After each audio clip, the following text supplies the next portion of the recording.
Welcome back to Making It Moments. Now today I'm joined with Yousef. Now Yousef has recently become a listener of the podcast and also a good friend of mine.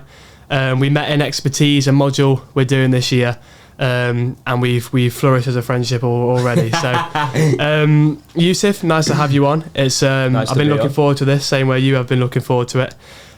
Just to begin with, just introduce yourself. What's your background and what's led you to Northumbria University? So I'm a final year psychology student, like Dan. What led me to Northumbria is, well, I was born here. I lived here. I took a gap year, did my A-levels, then took a gap year, and then thought this is the place to be, do psychology here.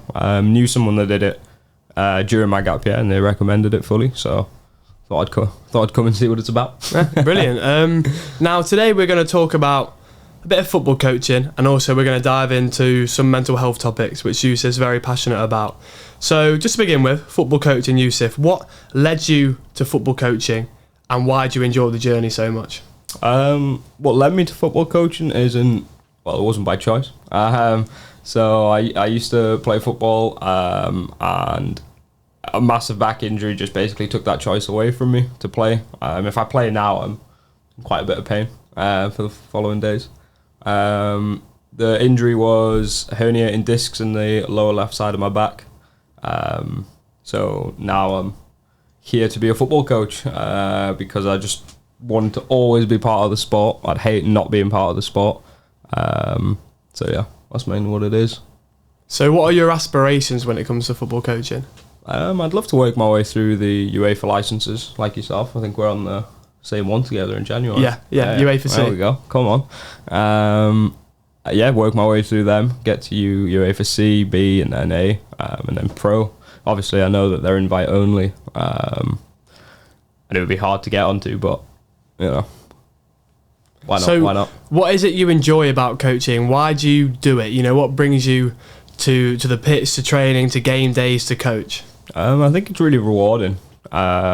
Seeing something you practiced in training, watching it come off, as well as just getting your ideas across, really kind of implementing a system that you like, and then watching it do well, watching it succeed. That's the main thing. The other thing is I like interacting with people. That's the best part. Like, the greatest part of a Tuesday night is being at under 15s with East End and interacting with real life humans. Like, there's nothing better than that. It's so good for the mental health, but then it's so good for just the brain. Oh my God, it's perfect. And just making an impact on those people and being a good person to be able to make that impact. And you mentioned about the community feeling of coaching. Would you be able to describe what that feeling is to you and why you think that's important? The community feeling is, it's very important, but for a number of reasons, to be honest, because you get certain things that you don't get from, I think, everyday friendships, because these are the things where you hold yourself accountable for if it doesn't go right. So not only you're just developing, taking responsibility and being a better person, but like, you learn it through football, but then you take it away into different things in life. So things I've learned from coaching, if I've not delivered a session too well, or the team I coach has lost, you kind of go away from it and then reflect. But then you take that into real life as well, into relationships or friendships, and go, well, maybe I could be better here, or maybe I could perform better in this instance, or I did this really well, so I'm going to try and do that better the next time. Them types of things. And the other reason the community feeling is because you're just surrounded by like-minded people, like yourself, like Mick, and then at East End there's plenty of other people that kind of give you that same feeling where they'll be thinking the exact same things. So that's the main thing. Yeah, brilliant. And right now you're head coach of the women's frees at the uni. Yep. And you've said to me, and you've said before, obviously your football background was at Middlesbrough and you'd like to return as a coach where they can't say no to you. So good luck with that, man. But let's dive into what I know you really want to talk about today, and that is mental health. Now, why is it that when I suggested doing this podcast, you said you wanted to talk about the coaching briefly and specifically mainly talk about the mental health? Why is it that you want to talk about that, and why do you want to spread awareness about mental health, Yousef? Well, I think not only is it really important, obviously we're in the month of November, but then, so in 2023, so October and November 2023, two of my close friends passed away. Lads I knew through football. One was through taking his own life, and then the other one was through cancer.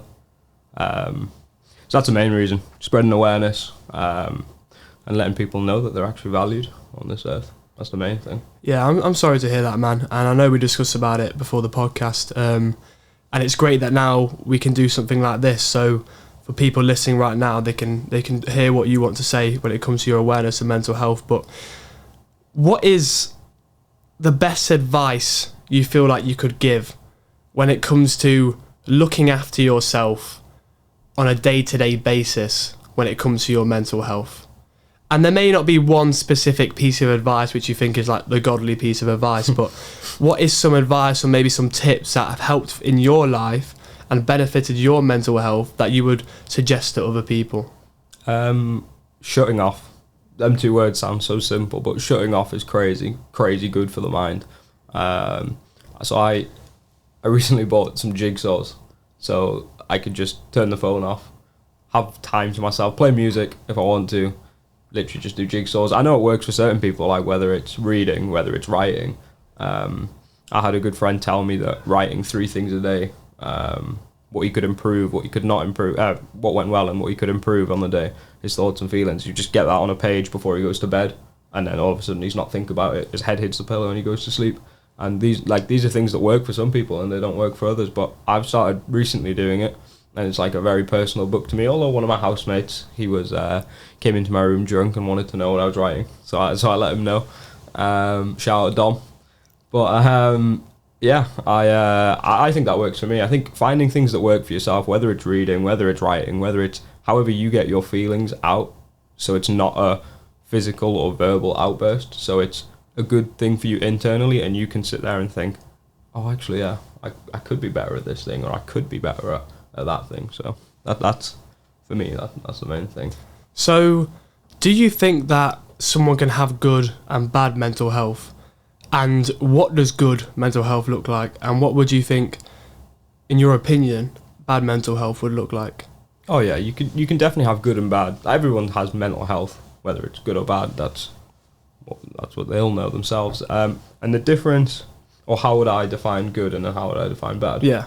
I would define good as in, if you feel like you're not, well, I suppose they go hand in hand.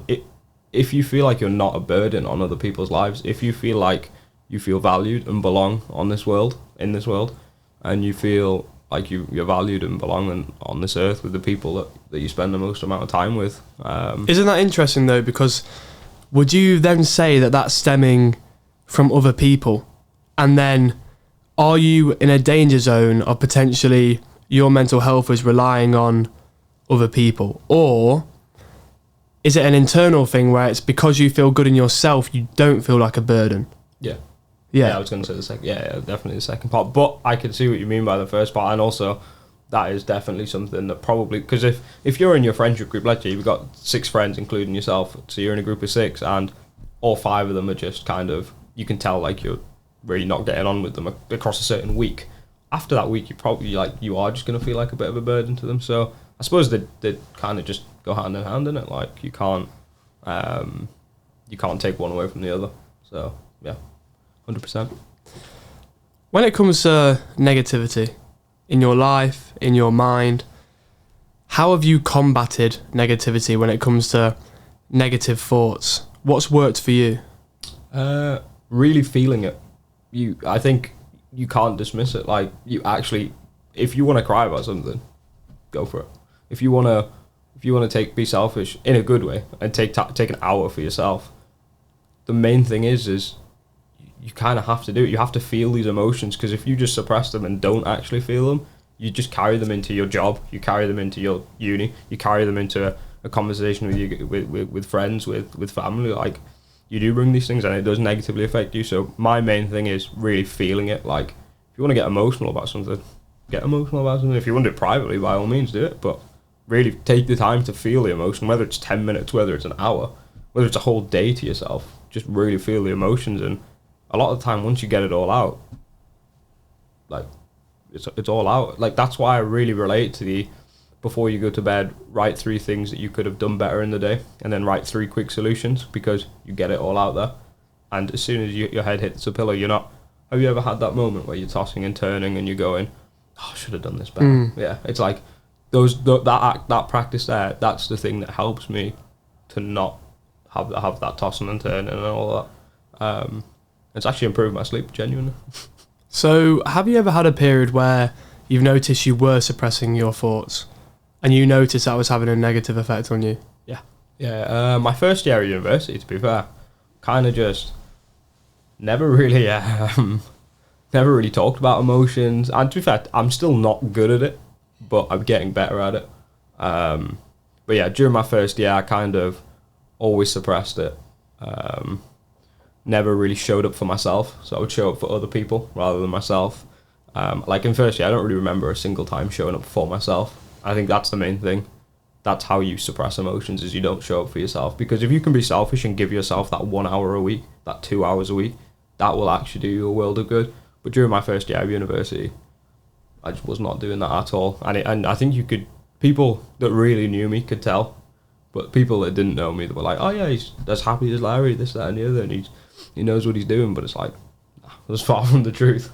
Far from it. So what was it that you were struggling with at the time? Because it was just after my friends had passed away. I've not got the best family life either, so it was just all a bit of a mix of all those feelings. So just feeling vulnerable, but then alone. And again, just feeling like a burden on plenty of other people. So then I feel like I would combat that, rather than having conversations with the people that mean the most to me. I would combat that with doing too much and going way over the top. Yeah. So what changed? What was the moment or the period of time where you, or like a certain instance, which made you realise you need to be more open about your emotions and how you feel? It was my brothers. How many brothers do you have? 2. It was my brothers. My brothers, it was the summer after first year. My brothers just absolutely rinsed me. And they were like, "What's wrong with you? You used to be so dedicated in life. You used to be so locked in on lots of things." And I was like, "What's happened to you? Like, what on earth's happened to you?" And they both kind of just let me know how they were feeling. Like, have you got brothers? I've got one younger brother. That's my only sibling. Brothers, men and brothers in particular, could be very harsh with advice. So my brothers were just shouting at me in a good way.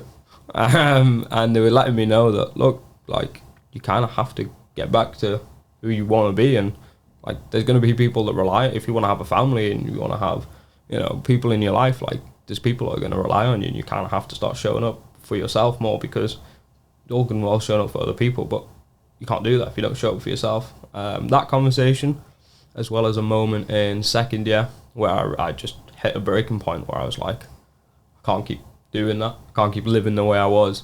So it just instantly switched. I think it switched overnight. It was, I want to say, it was a date in March. It just switched. Like, I felt everything go back to how I used to be, which was the good way. But when that switch happened, like, was it just because you became aware of what was going on? Yeah. And then you became aware that you needed to change? Yeah. And that led through your brothers being there for you, but then also that eventually making you realise what they were saying was very true? Oh, yeah. Yeah, 100%. Because I suppose, I say the switches. Have you seen the Nike advert? The switch? Oh, no. If everyone's listening, they'll know what I'm on about. But I'm describing it as if it was just as simple as that. When you woke up and Yousef's back. Yeah. Obviously, it's not like that. It takes 18 months previously to realise that. And honestly, this is going to be a weird way to think about it.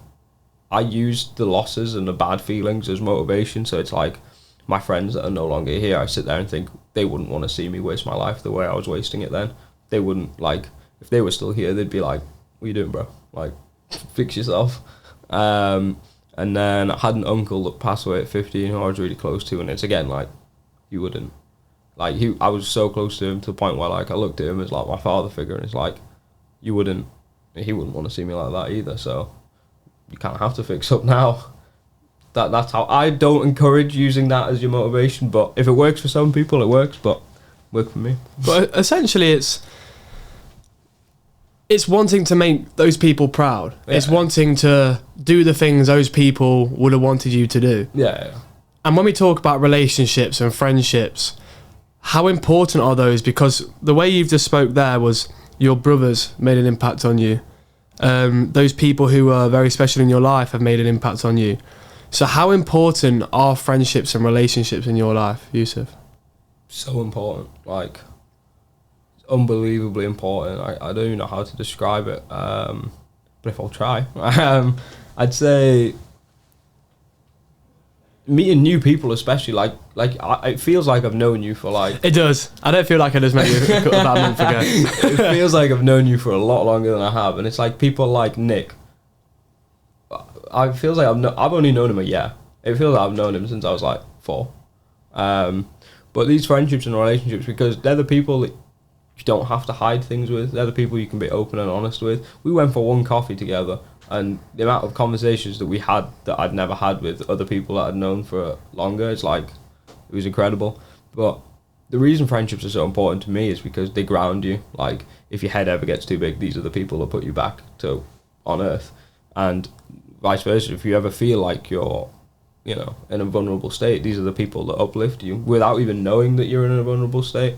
It's like, they don't even know some of the stuff you're going through, but by them being themselves, they're incredible. They help you so much. Some of my housemates are like that. Nick, people like you, like, it's incredible, man. Like, friendships are so important, as a family, obviously. But again, it's people that can just uplift you when they don't even know that you need it.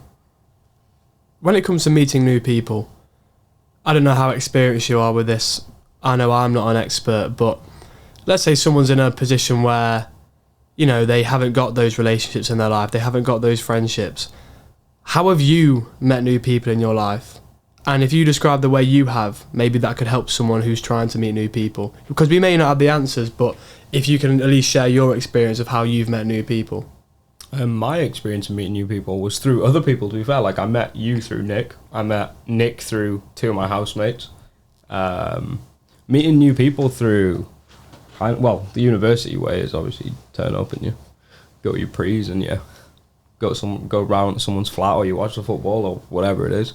Honestly, just find a similar interest. I think that's why societies are so good. You can literally just join, find like-minded people, and then just see where you go from there.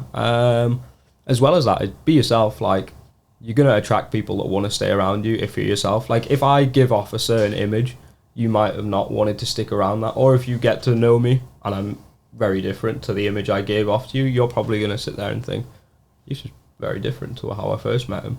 So I think you should be genuine and be genuine yourself, believe in yourself, be 100% yourself, and then the right people will come to you, even if that takes 3 or 4 people. If 3 or 4 people sit there and think, I don't really want particularly to be friends with him, that's okay, because the 5th person might actually be like, this person's themselves, and I really like that.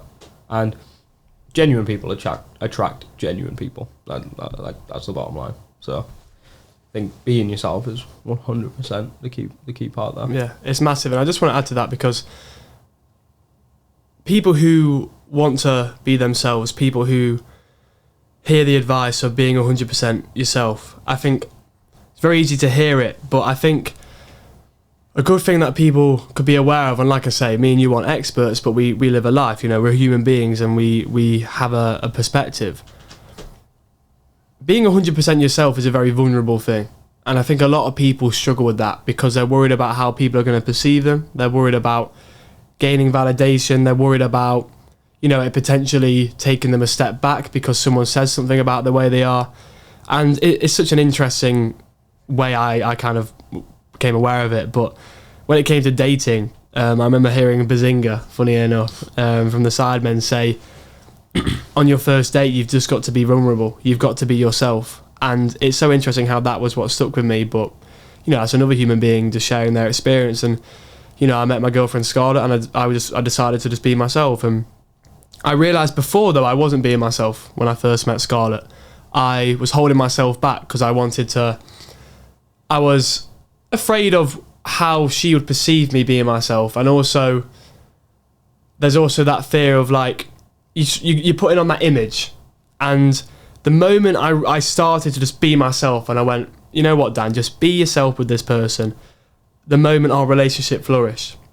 And for anyone who is struggling to be themselves, it genuinely is just a jump you take. And it's something you've just got to dive into, because two things. Would you regret not walking the path that is yours? And also, hiding yourself and giving off that image, you're not, like you say, you're not going to then attract the things that are needed in your life. So being yourself is a very vulnerable thing. It's a very difficult thing. It's a scary thing, but it's the most rewarding thing. Now, when it comes to being yourself, have you ever struggled with being yourself? And if so, how have you become yourself? Oh yeah, especially in school, primary school, secondary school. That's purely because of like my culture and where I come from. Like being a South Asian male, it's kind of like in primary school, I think I was the only one or one of two in the class. In high school, I was a lot of the time I was the only one in the class. I went to a coaching conference a few weeks ago, and again I was the only South Asian ethnic minority in the room. And you do feel like you do start to question things like, do I belong there? Am I supposed to be here? Am I good enough to be here? And then that's when you either are mentally resilient enough to shut down those questions and go, no, I belong here because there's a reason I'm here, and I belong here because there's a path that I need to follow by being myself. There's no point in kind of pretending to be like, what am I supposed to do? Pretend I'm not South Asian? Like, these are the things that you kind of need to embrace and break down barriers. Like, there's so many cycles. Like South Asians in sport isn't like, it's not really a thing. So it's like you want to break down these barriers so then you can provide for the next generation, so then they actually have a name to look up to. And that's the main aspiration. If people, regardless of being a good person, the next thing I want to be remembered for is kind of inspiring people that look like me to go on to do something that people would tell them that they don't really have a chance to do. That would be the main thing. But yeah. Actually, I want to go back to a question though that you asked me about good and bad mental health. Yeah, go for it. What's your take on that then? I like what you said when it was, mental health. Everyone has it. It's not like, I think from back in the day, so to speak, or from generations in the past, mental health is a term which, people saw it as an issue. Talking about mental health, like if someone were to have therapy, they've got, a problem, and they're not normal, so to speak. But I think we live in a generation where it's good that things are changing, and mental health, like you say, is something that everybody has and everyone should be aware of. And I think everyone could go to therapy, and should go to therapy. I say that and I don't go to it myself, but when I get into a position where I've potentially got more financial income, I could go to therapy more often. But even talking to you now and talking to friends is a form of therapy in my mind, and going on running and exercise. And when it comes to good and bad mental health, look, I'm not an expert, but the way I perceive it is just, how can you feel the best that you want to feel? How can you have a system in place, things that work for you which make you feel good?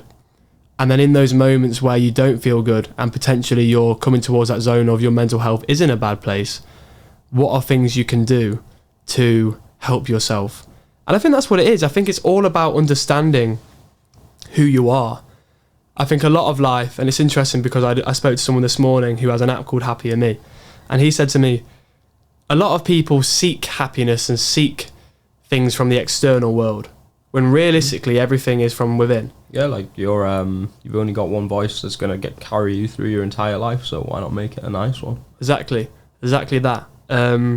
And I think when you're in a position where your mental health is good, we often tend to not reflect as much, and I think in those moments we should reflect as well. I think self-reflection is very important, but in those moments where things are low and things aren't as good and things are turned bad, I think it's important, like you say, to be open with yourself, to feel those emotions. And I think that's probably what people struggle with a lot, is the fact they suppress it and they hide it. But in those moments, it's okay to not feel okay.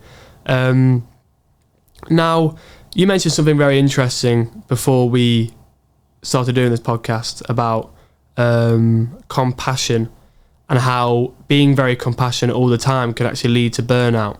Now, compassion fatigue. Talking about compassion fatigue, now talking about burnout and compassion fatigue, what are your perceptions on burnout, and how do you personally feel like you avoid it?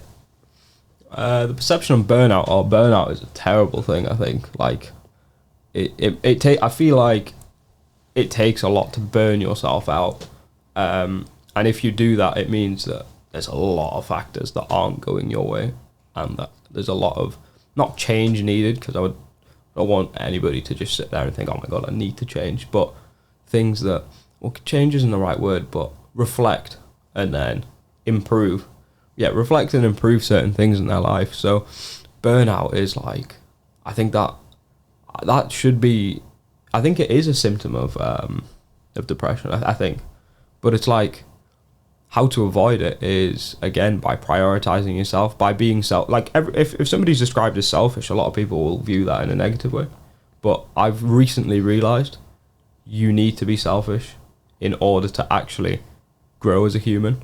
And obviously, don't be selfish like all the time, but give yourself that 1 hour a week. If somebody needs, like, just, obviously unless it's urgent, but just do your thing for an hour, 2 hours a week. Give yourself that little time slot. Be selfish. Make that time so you can actually do something productive for your mind. You can shut off from the world. For me, that's what coaching kind of is, because for me, coaching isn't the idea of winning a football game based on my system. Obviously, it is to a degree, but it's also interacting with real life humans. It's the little conversations you have here and there with the, oh, how are you getting on, like actually getting to know a human. It's them little conversations that help you kind of grow. But then aside from them, something I would do by myself is I like to play a lot of chess, like our lecturer. I'm nowhere near as good. I'm awful, to be honest, but it's something that you just shut off. You literally put a bit of music on, next thing you know, an hour's gone, and it's like you've actually done something somewhat worthwhile. Yeah, you've lost like every game of chess, but that's besides the point. But doing something that you prioritize for yourself, even if it is an hour a week, I think that's the best way to avoid burnout, is by truly prioritizing yourself. Like I said to you the other day, I asked you that question of what are 3 things you've done to promote good mental health in the day, and then you asked me back, and it is literally something as simple as making your favorite food. I mean, you were intrigued by my by my food choice, but that's the thing. Like, it made me feel happy. I was off my phone. I was in a good space. I was listening to music. I was vibing. I was cooking. It's like you just feel happier. Like, you just absolutely feel happier. And I think it's okay to be in positions where you're technically doing nothing. So I know me and you talk about being productive and being on our game and always thinking about our next steps. But in those moments where you're playing chess or you're doing your jigsaws, you could, in a productive world, you're not really doing anything because you're not thinking about your coaching system or you're not doing your uni work. But I've noticed myself that it's okay to just do nothing sometimes and have a couple hours where you're just chilling and relaxing. I agree. On the weekend, put your feet up and just do nothing for a bit. Have no plans, you know, and it's so important. I think that's another way you can kind of avoid burnout, is just having those moments, like you say, where you switch off. But what would you say is the best advice you've ever received? Best advice I've ever received?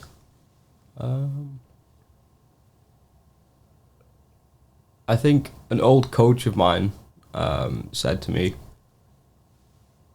if it's, and I don't apply this to football, like I don't even apply this to football one bit, and I never did back then, I actually just applied to life, is if you don't show up, who's going to show up?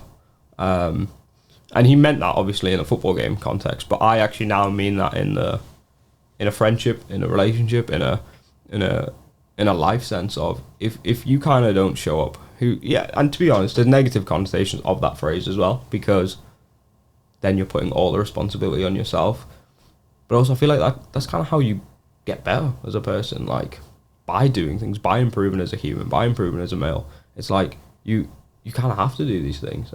So that's my favourite piece of advice, in the sense of, if you don't show up, who will show up? And I attribute that to, if a friend has an issue or perceived poor mental health, even if it's just one day, it's like, I want to show up, and I'll happily sit there and talk to them. I'll happily make myself free. Obviously, in certain circumstances you can't, but like I said, I will happily show up for them, because I come from a place where I've lost a friend because you always sit there and think, like, could you do more? Should you have done more? A friend from football who passed away, could you feel like he felt like he couldn't be here? So it's like, now if a friend ever came to me and said, oh, like, I'm really struggling, it's like, I'm more than happy to show up, because I'd rather sit here with you for ages talking than wake up to find out that I don't have a friend anymore who's here. So yeah, he told me that in the football context, and I took it in the life context. So that's the main thing. So let's dive into compassion fatigue a little bit there, because you mentioned showing up for people, and it's amazing that you have that awareness that you want to be that person. But I know you mentioned that before the podcast, when it came to compassion fatigue, that you can potentially be in a position where you're overdoing that in a sense of where you're actually not looking after yourself. Yeah. So would you like to explain what you mean by compassion fatigue a little bit more? Yeah. So compassion fatigue, to summarize it quickly, is the idea that you are constantly showing up for somebody over hard, heavy hitting things, and because of that, you then allow yourself zero time, because when you're not with that person, you're still thinking about their problems, about their really big, I can't think of an example, but they're really big issues, and these are the reasons why when you're asleep and you can't go to sleep and you're thinking about their problems, that's the sign of compassion fatigue. That the phrase of, oh, I'm really tired but I've not actually done anything today, that's a sign of compassion fatigue, because you're always showing up for other people but never showing up for yourself. And I think we live in a world where people think you either do one or you do the other.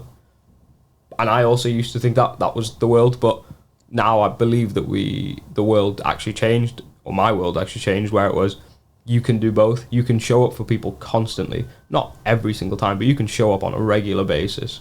You can perform for people on a regular basis, but you also have to show up for yourself as well, and that's how you give the best to them. If you're operating at 100%, you're obviously going to be a better friend to Dan, to Nick, to whoever. You're obviously going to be a better family member, a better partner. You're obviously going to be the best possible version of yourself. But to do that, you have to allow yourself to even get to 100%. It's like, for example, if I think about coaching 7 days a week, I will burn out. And to be honest, I am a busy person with coaching. I coach 4 times a week, and then I'm at NU Foundation. So I do other things 5 times a week, as well as having a job. So it's like, you do have to take those times. You do have to read that book. You do have to go on that walk. You do have to take yourself away mentally, because then that's when you can, get back up to 100% and then go all in on something else, whether it's for yourself or for somebody else. Operating at 100% is like, it's very different. If I came to this podcast operating at 20% and then I was just very, like, people would be able to tell, oh, he's not really into it. It's like, that's why you have to operate 100%, so you can show up for people. But again, likewise, I'd ask, have you ever had these feelings where, if you're talking about hard, heavy-hitting feelings with people, have you ever had that thought of, oh, I'm feeling a little bit burnt out from seeing them? And not in a sense of, oh, I don't want to see them anymore, but in a sense of, you can't focus on your own things because of that. You can't sleep properly because of that. Like, it's always on your mind, and then it's taken away from your chance to operate at 100%. Like, have you ever felt that before at a certain period in your life? I think in a good way, not really too much. And I am someone who I'd like to say is there for my friends. But I've never really been in a position, and I'm fortunate I've never been in a position where my life is being consumed by another person's big problems. And that's not because I haven't been there to experience someone having a problem. I think it's because, like you say, personally, I feel like I've got an awareness where I wouldn't let it consume my whole life, because then, like you say, I wouldn't be giving that person my best version to help them, because I'm letting their problem burn myself out, and then it's actually two people who are struggling. So, in fact, you mentioning that was actually the first time I've actually come across that before. There's been moments where maybe I've got to bed a little bit later because I'm thinking of someone and how they're getting on, and I'm maybe a bit worried about how they're getting on, so I'll quickly shoot a message or do a phone call. But I think it's just unfortunate to be in a position where a friend's never had an issue big enough where it's had to consume me that much. But I've also been in positions where a friend has been struggling with maybe like a breakup or a certain topic, but I've gone for a coffee with that person. I've had a 40-minute phone call with that person. I've been there for that person. I've asked them how they are the next day. So I'd probably say, because I'm consciously working out how they are and making sure they're okay, and I'm aware of how they are, it's not burning me out because it's not consuming me, because I know the answer. Yeah. I'm not having to solve a problem. I'm aware of how they're getting on. So I'm fortunate to have never really been in a position that much. But I'll shoot it back to you. Have you been in a position where that's happened to you before? Yeah, I'd say it ties into... And how did that happen? I'd say it tied into the first year of university as well. I had a first year friendship group where I did way too much for certain people. Way more than I should have. And again, it was a lot of problems, but again, I think it was my own fault, because I'd just come back from losing my friend to suicide. So anything that kind of where somebody was like, oh, I'm not feeling the greatest, I would take that as a personal responsibility of like, it's my job to fix this now. And I just shouldn't have done that. Like, that's where you sit there and reflect and you go, that's on me, because it's not my responsibility and I shouldn't have thought like that. And yeah, I can justify it by like, oh yeah, I lost my friend and this, that and the other, but I shouldn't have done that, because not only am I not allowing that person to grow from their own issue or find their own solution, I'm finding their solution and then forcing my views upon it, which I shouldn't have done at all. But yeah, I think that was a period in time, first year university, where, because I was always just worried about losing another friend, even though I probably wasn't going to. I mean, you can't say that, but the likelihood is I probably wasn't going to. But you just take it so personally because of what you recently went through.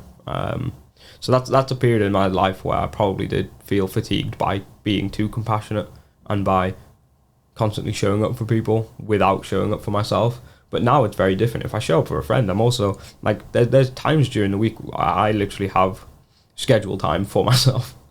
And I try to do a lot of yoga. That's a time I do for myself.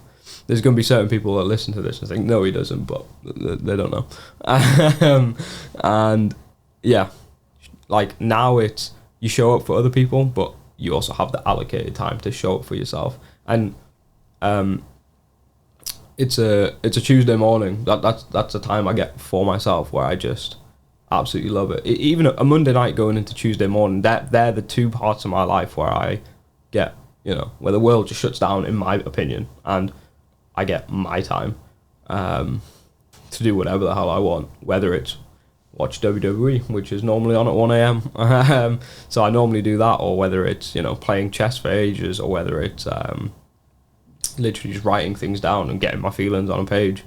So yeah, always practicing good habits that allow you to show up for yourself will allow you to also show up for other people. I think that's the key difference between now and first year, is I never ever practiced those things during first year. So I was doing things for other people, bending over backwards for other people, but not even showing up 1% for myself.